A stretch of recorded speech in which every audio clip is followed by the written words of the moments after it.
আগামী 10ই জুলাই রাজ্যের 4টি বিধানসভা কেন্দ্রে উপনির্বাচন হবে রায়গঞ্জ, রানাঘাট, দক্ষিণ, বাগদা এবং মানিকতলা কেন্দ্রে। রায়গঞ্জে কৃষ্ণ কল্যাণী, রানাঘাট দক্ষিণে মুকুটমণি অধিকারী, বাগদায় বিশ্বজিৎ দাস ইস্তফা দেওয়ায় এই কেন্দ্রগুলিতে উপনির্বাচন হবে।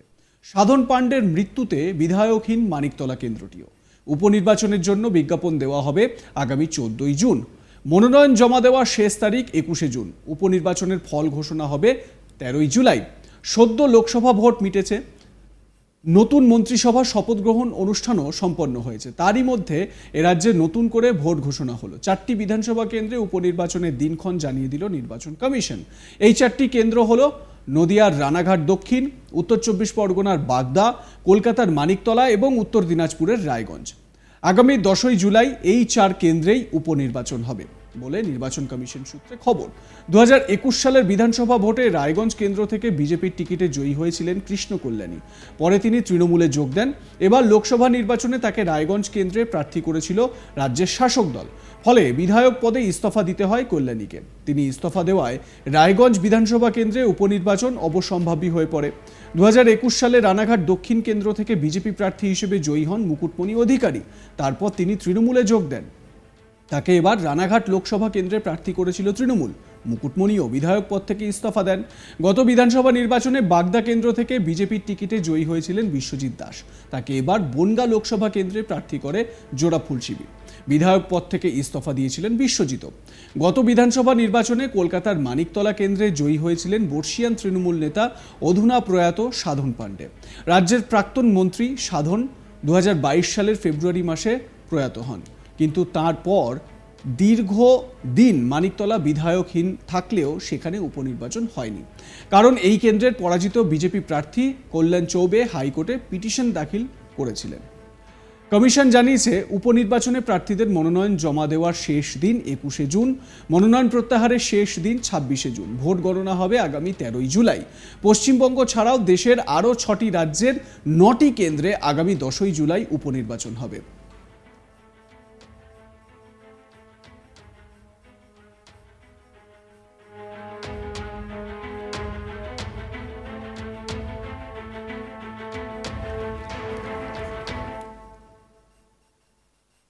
আমার কলিগ তন্ময় চক্রবর্তী এ বিষয়ে নিজের প্রতিবেদন তুলে ধরছেন আপনাদের জন্য, শুনুন। বঙ্গে যেন পিছু ছাড়ছে না ভোট উৎসব। লোকসভা ভোট শেষ হয়ে গেলেও ভোটের কিন্তু আবার দামামা বেজে গেল এই বঙ্গে।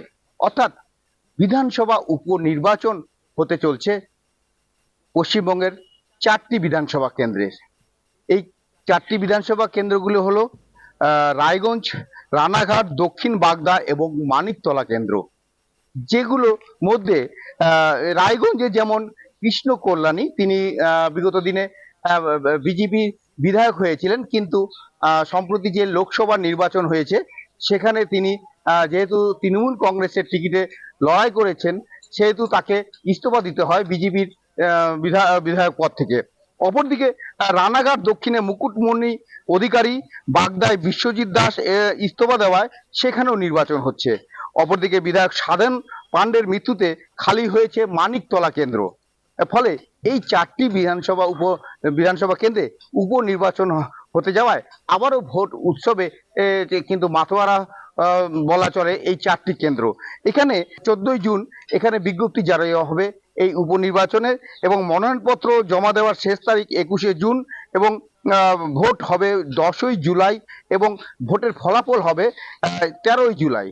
তো অর্থাৎ বুঝতেই পারছেন যে এই যে 1 মাসের ব্যবধানে এই কিন্তু সেই ভোট উৎসব হতে চলছে। বিভিন্ন জায়গায় সঙ্গে সঙ্গে রায়গঞ্জেও কিন্তু এই উৎসবে সামিল হবে আবারও এই আম ভোটাররা। তো এখন দেখার বিষয় এই 4টি কেন্দ্রে ভোটের ফলাফল কি হয়, তার জন্য অপেক্ষা করে থাকতে হবে আপনাদের, এবং দেখতে হবে আজ তক বাংলা। উত্তর দিনাজপুর থেকে তন্ময় চক্রবর্তী, আজ তক বাংলা। একটা ইন্টারেস্টিং বিষয় কি দেখুন, যে 3 জন দলবদলু যারা বিজেপি থেকে তৃণমূল কংগ্রেসে গিয়েছিলেন তারা 3 জনেই হেরেছেন।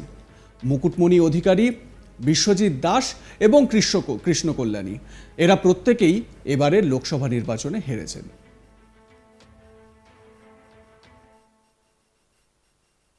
দেখতে থাকুন আজ তাক বাংলা, সাবস্ক্রাইব করুন ইউটিউব চ্যানেলটি।